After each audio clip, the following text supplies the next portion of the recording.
Hello everyone, welcome back to the my channel. তো আজকে আমি বিরিয়ানি রান্না করছি। ওই রেসিপিটা তোমাদের সঙ্গে তুলে ধরলাম। রেসিপিটা যদি ভালো লাগে প্লিজ বাড়িতে সবাই ট্রাই করো আর লাইক কমেন্ট শেয়ার করে আমার পাশে থেকো।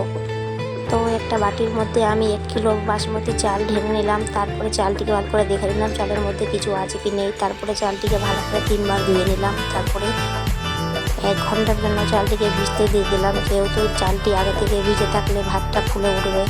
তারপরে পেঁয়াজ রসুন আলু ভালো করে কেটে ধুয়ে রেখে দিয়েছি। তারপরে মশলা করে দিলাম, জিরে লঙ্কা আদা রসুন পেঁয়াজ মশলা করে নিলাম। তারপরে কড়াইতে সামান্য জল দিয়ে লবণ হলুদ দিয়ে তারপরে আলুগুলোকে ভালো করে সেদ্ধ করে নিলাম, যেহেতু আগে থেকে আলু সেদ্ধ থাকলে মাংসতে সেদ্ধ করতে দেরি লাগবে না। তারপরে মাংস ম্যারিনেট করে নিলাম। মাংসের মধ্যে দিয়ে দিলাম লবণ হলুদ করে রাখা মশলাটা, তারপরে ধনে গুঁড়ো ছাই গরম মশলা, তারপরে সামান্য একটু লেবু, তারপরে টক দই দিয়ে ফ্রিজে রেখে দিলাম। ম্যারিনেট করে ভালো করে ফ্রিজে রেখে দিয়েছি বন্ধুরা।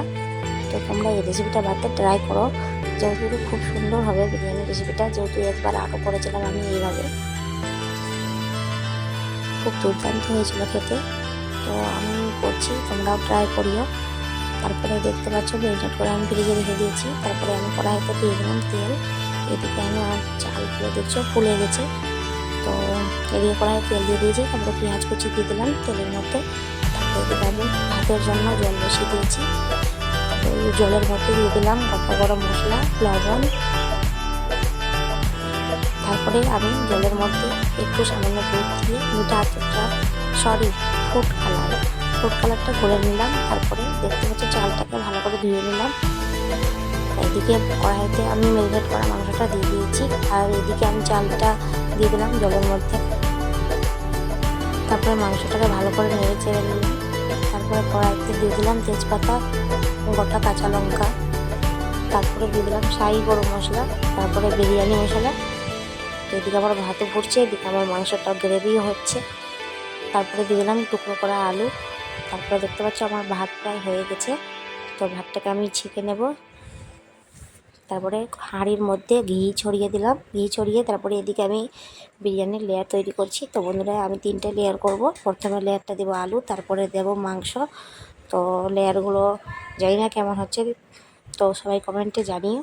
তারপরে উপরে ভাত দিয়ে দিলাম, তারপরে পেঁয়াজ কুচি দিয়ে দিলাম, তারপরে ফুড কালার দিয়ে দিলাম, তারপরে কেওড়া জল দিয়ে দিলাম, গোলাপ জল, তারপরে সামান্য মিঠা আতর, কারণ মিঠা আতর বেশি দেওয়া যাবে না, 3 ফোঁটা দিয়েছি আমি।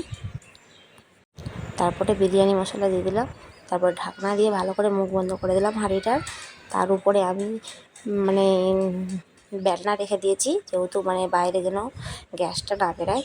তারপরে 15 থেকে 20 মিনিটের জন্য আমি গ্যাসে চাপিয়ে দিলাম। তারপরে আমার বিরিয়ানি রেডি হয়ে যাবে বন্ধুরা। তো কে কে খাবে চলে এসো তাড়াতাড়ি। খুব সুন্দর দুর্দান্ত গন্ধ বেরিয়েছে বন্ধুরা। তো বিরিয়ানির দেখতে পাচ্ছ বিরিয়ানি কেবল রেডি, খুব সুন্দর হয়েছে। বাড়িতে সবাই ট্রাই করো, রেসিপিটা খুব সুন্দর। আজকের মতো বাই বাই। এরপরে ভিডিও দেখার জন্য